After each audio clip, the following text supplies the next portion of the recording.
Oke guys, welcome back to Daily Charting with Toshi, di mana kita akan daily chart your favorite cryptocurrencies. Oke, dalam 24 jam terakhir, cryptocurrency market terkoreksi sebesar 0,28%. Dengan total market cap mencapai di 811 miliar US dollars. Untuk Bitcoin kita bisa lihat terjadi koreksi sebesar 0,19% dalam 24 jam terakhir dan sekarang ada di angka 16.843 ya. Dan untuk Ethereum dia terkoreksi sebesar 0,61% di angka 1219. Untuk BNB dia terkoreksi sekitar kalau dibulatkan sekitar 1% di angka 245. Kembali masih bermasalah dengan daerah 250 ya. Untuk XRP dia meningkat sebesar 1,17% di angka 35 sen. Untuk Dogecoin dia terkoreksi sebesar 0,85%. Dan Cardano terkoreksi sebesar 0,33% di angka 25 sen.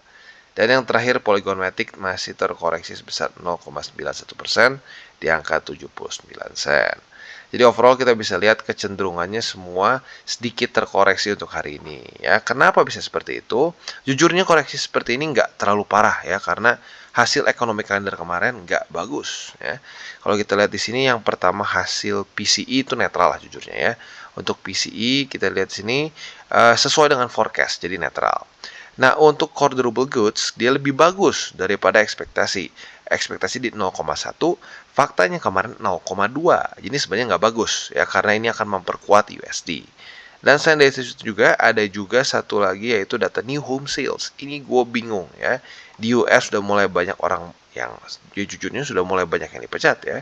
Kalau kita lihat newsnya gitu dari Amazon, Meta dan lain-lain mulai banyak melakukan layoffs. Tetapi demand untuk pembelian rumah baru masih meningkat ya. Forecastnya 600.000, keluarnya 640.000. Ya, jadi lagi-lagi ini juga nggak bagus untuk cryptocurrency market karena ini memperkuat USD ya. Dan faktanya kita bisa lihat kemarin ya dia terjadi pantulan di daerah 104,13 setelah data keluar. Ya padahal kemarin sempat turun dulu, datanya keluar, akhirnya naik lagi. Ya jadi ya tapi jujurnya secara TA-nya masih lemah. Itu yang masih ada satu harapannya di situ ya. Walaupun semua ekonomi kalendernya sudah menunjukkan hal yang bagus untuk US dollar, tapi untuk di XY-nya peningkatannya nggak ekstrim signifikan. Jadi itu minimal berita bagusnya lah ya. Nah, itu untuk kemarin. Untuk hari ini kita bisa lihat bisa dibilang kosong ya. Ada sebenarnya data-data, tapi nggak ada yang sampai bintang 3 dan datang dari US. Jadi bisa kita lihat ya hari ini kita tenang, cenderung mengikuti technical analysis. Ya, that's good. Nah, jadi ini bisa dibilang untuk hari ini ya. Jadi nggak ada apa-apa. Untuk besok juga bisa dibilang nggak ada apa-apa ya. Nah, jadi enak nih 2 hari ke depan kita bisa fokus ke TA. Nah, sebelum kita lanjut ke TA, kita akan masuk dulu ke newsnya. Sekarang ini news dari Rusia ya.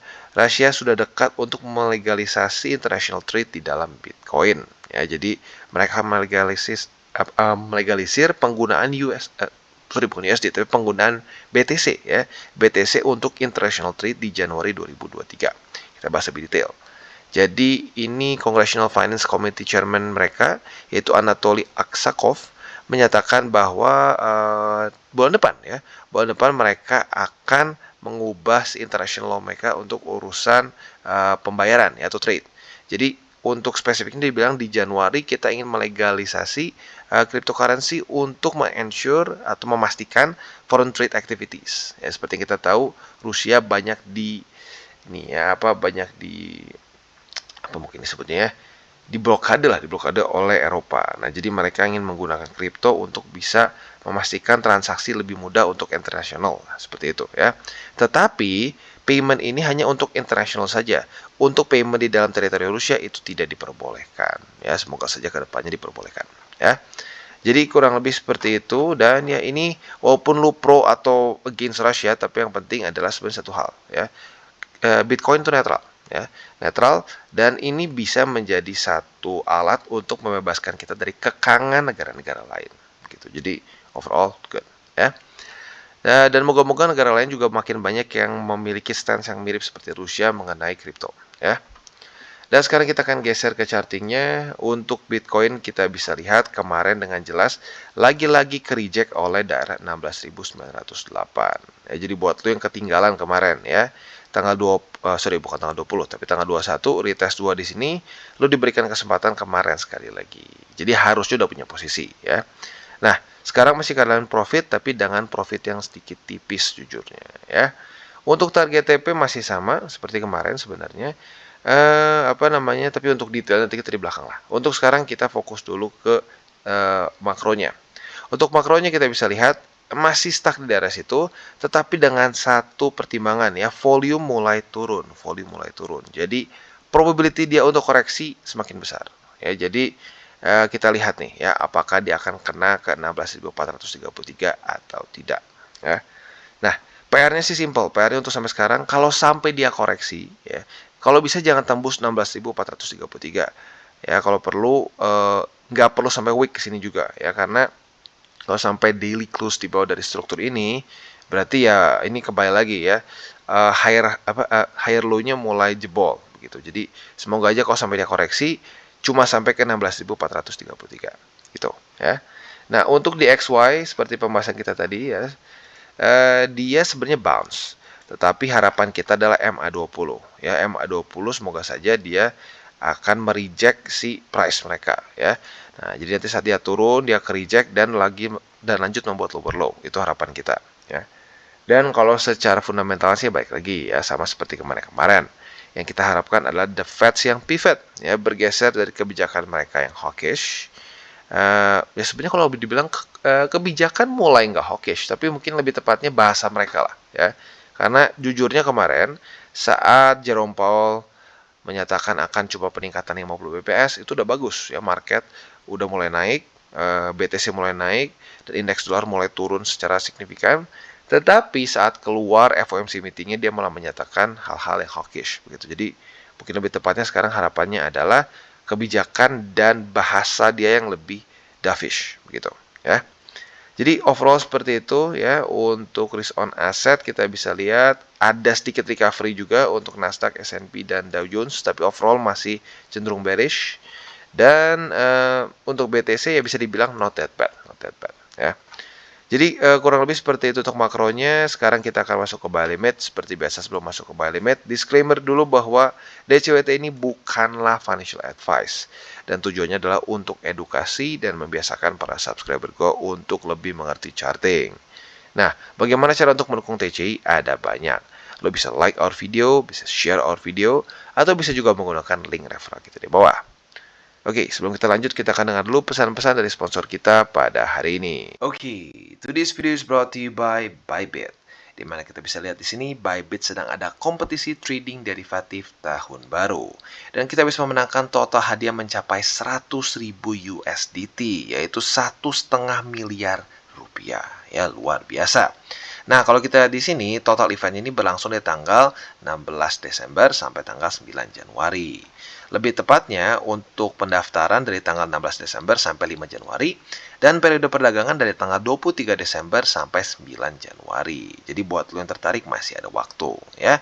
Nah, kalau kita lihat sekarang ya, total hadiahnya di 4.000, nanti bisa mencapai 50.000 dan sekarang sudah ada 561 peserta yang bergabung dan ada 30 perkiraan pemenang ya. Nah, jadi bagaimana cara untuk bisa mendaftarkan diri kalian? Yang pertama, klik tombol daftar sekarang untuk mendaftarkan diri ke kampanye ini. Yang kedua, miliki setidaknya 50 USDT atau aset yang bernilai setara dalam akun derivatif Anda, tidak termasuk akun sekunder. Dan kompetisi ini hanya diikuti oleh pengguna dari Indonesia, Thailand, dan Filipina saja, ya. Nah, peringkat kompetisi juga akan diupdate secara real time ya, nanti akan diperbarui setiap hari Selasa dan Jumat sekitar pukul 5 waktu Indonesia Barat. Tentunya 5 sore di sini ya. Nah, jadi acara pertama yaitu adalah kompetisi volume perdagangan individual dan menangkan 50.000 token USDT. Ya, jadi ini simple. Semakin besar volume yang kalian generate, semakin besar juga ada 50.000 USDT yang kalian bisa dapatkan ya. Bagannya seperti ini. Nah, acara kedua kita bisa di sini ada airdrop sebesar 3.000 USDT yang kalian bisa ikuti. Dan acara ketiga ada juga kompetisi LNR percentage dari tim afiliasi untuk memenangkan 50.000 lagi token USDT ekstra. Seperti ini bagannya. Jadi buat lo yang tertarik, monggo silahkan bisa ikuti. Dan sebelum kalian join ya, gua sarankan lu baca semua syarat dan ketentuan. Apabila sudah setuju dan nyaman dengan semua syarat dan ketentuannya, monggo ikutan dari promo Bybit ini. Oke, dan sekarang kita masuk ke Bitcoin ya. Jadi sesuai dengan pembahasan tadi ya, posisi short kita masih dalam keadaan profit walaupun tipis ya. Dan target TP masih sama sebenarnya, belum terlalu banyak perubahan. Jadi untuk yang konservatif di 16.433 dan yang agresif di 16.282. Bedanya nggak ekstrim jauh tapi tetap satu lebih konservatif ya. Nah, untuk kalian yang ketinggalan kemarin harusnya udah dapat ya karena udah terjadi retest 1, retest 2, bahkan kemarin terjadi retest 3 gitu. Jadi harusnya udah kena semua. Dan secara volume kita bisa lihat mulai ada penurunan nih dari tanggal 22 ke tanggal 23. Jadi ada probability dia bisa koreksi lebih dalam gitu deh. Jadi nggak akan dari sini aja gitu ya. Kemungkinannya akan bisa sampai ke 16.433.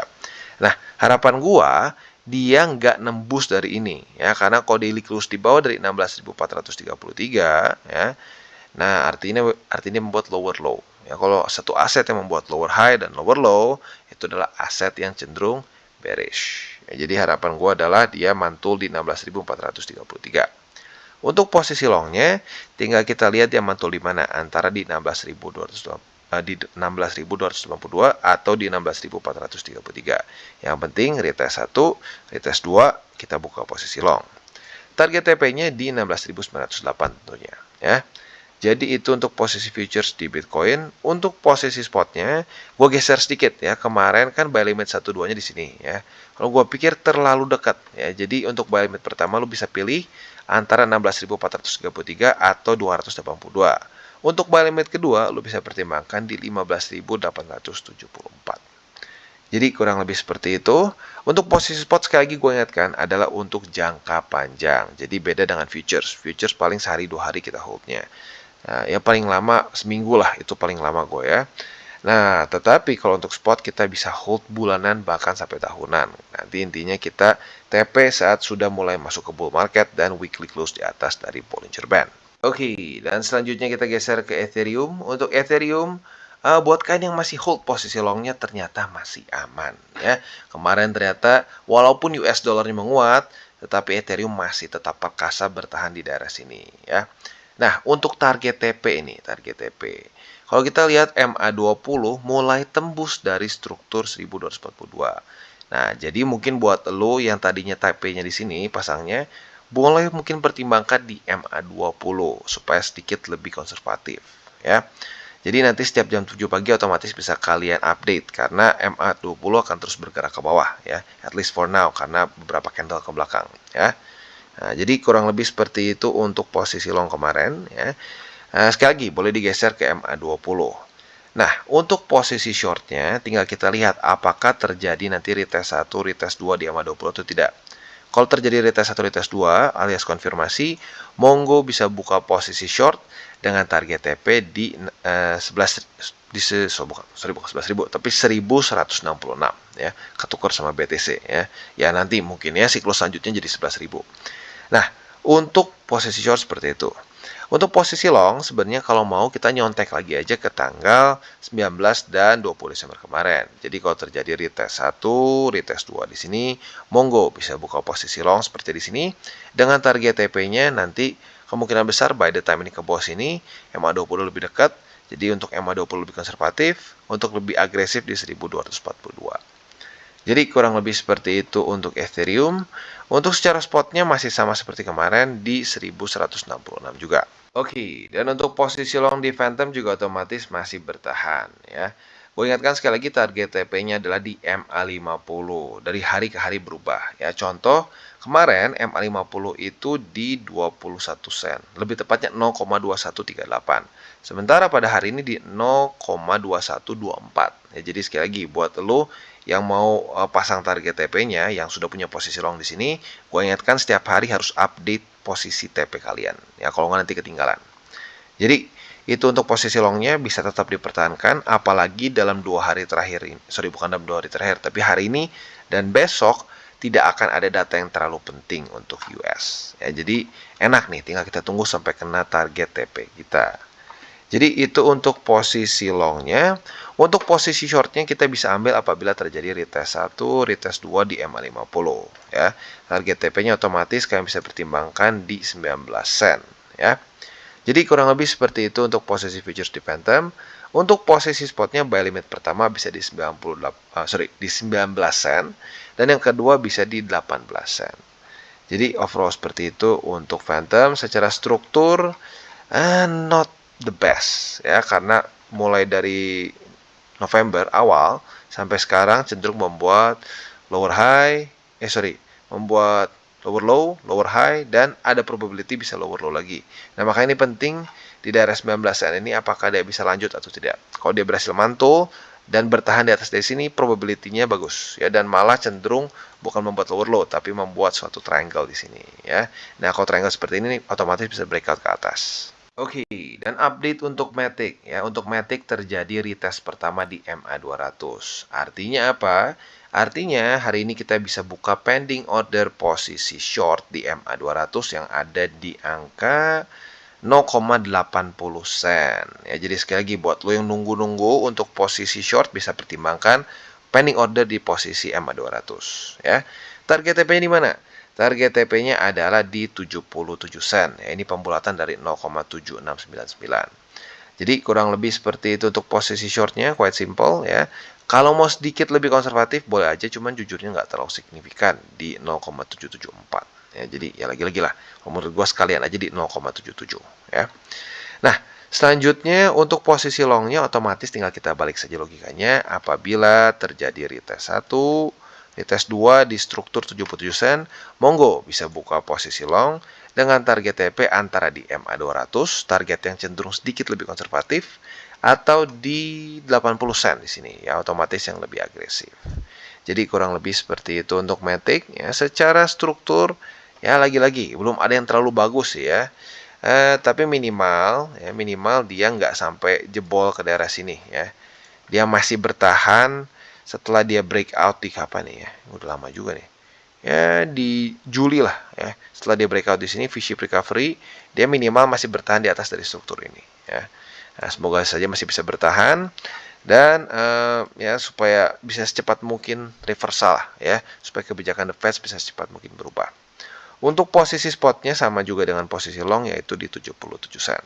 Oke, dan selanjutnya kita geser ke Atom. Nah, untuk posisi short Atom yang terbuka dari tanggal 21 Desember kemarin akhirnya selamat ya. Nah, ini pentingnya kita jangan panik ya, tunggu sampai sesuai SOP. Ya, jadi kan kita sudah lihat kemarin dia daily close-nya masih sedikit di bawah dari 8,99 atau biar lebih gampang di bawah dari $9. Jadi udah gue bilang tunggu aja. Ya, kita tunggu sampai besoknya apakah dia akan daily close di atas atau di bawah dari struktur. Ternyata masih di bawah, ya sudah, berarti kita masih nggak perlu cut loss ya. Jadi untuk sampai sekarang target TP kita masih sama, yaitu bisa pertimbangkan di $8 lebih 58 sen. Atau kalau kalian sedikit mau lebih konservatif, bisa juga pertimbangkan di 8,64 ya. Jadi itu untuk posisi short dari Cosmos ya. Untuk posisi longnya tinggal kita balik saja logikanya. Apabila terjadi retest 1, retest 2 ke $8 lebih 58 sen ya. Jadi visualisasinya seperti ini. Retest 1, retest 2 ya. Monggo bisa buka posisi long.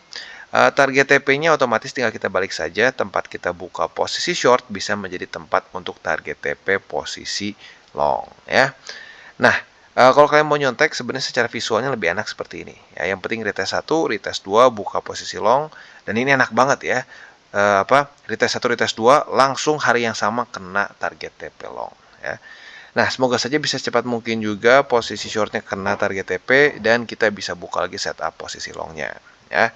Jadi kurang lebih seperti itu untuk Atom dan ending dari DCBT kita pada hari ini.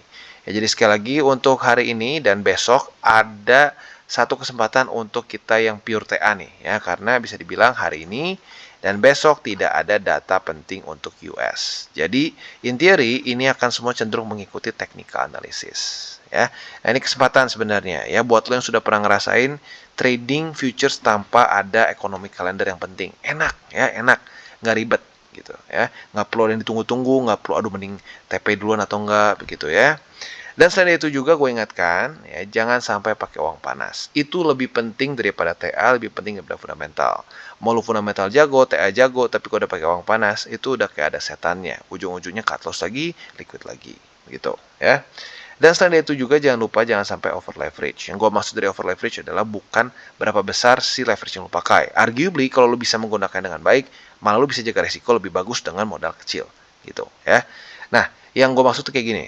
Andaikan lu punya dana 10 dolar, lu kali 100, lu ngerasa punya 1000 dolar. No, lu masih harus tetap ingat lu cuma punya margin aslinya 10 dolar. Nah, itu yang sering orang lupa. Karena dia pikir karena dia pikir udah dikali 100, maka dia pikir duit dia 1000 dolar. Padahal dia liquidnya kalau 10 dolar nih ya hangus gitu ya. Jadi kurang lebih seperti itu untuk DCW kita pada hari ini. Dan sekali lagi gue ingatkan, lebih baik berpikir secara long term. Futures boleh, tapi jangan sampai merusak posisi spot jangka panjang. Oke guys, jadi itu adalah akhir dari segmen DCWT kita pada hari ini. Dan jangan lupa bagi kalian yang merasakan manfaat dari segmen ini, jangan lupa untuk share ke teman-teman kalian. Dan apabila lu pengen mensupport channel kita, ya TCI, jangan lupa untuk menggunakan link referral kita di bawah.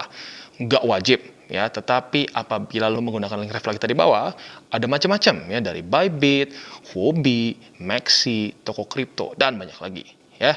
Ya, walaupun nggak wajib, tapi kalau menggunakan link referral kita, lu secara langsung membantu perkembangan dari TCI. Dan satu lagi, jangan lupa juga untuk join Telegram group kita, di mana kita bisa ngobrol-ngobrol santai mengenai dunia cryptocurrency secara dua arah. So, jangan lupa untuk like, subscribe, click the bell icon, and see you on the next video.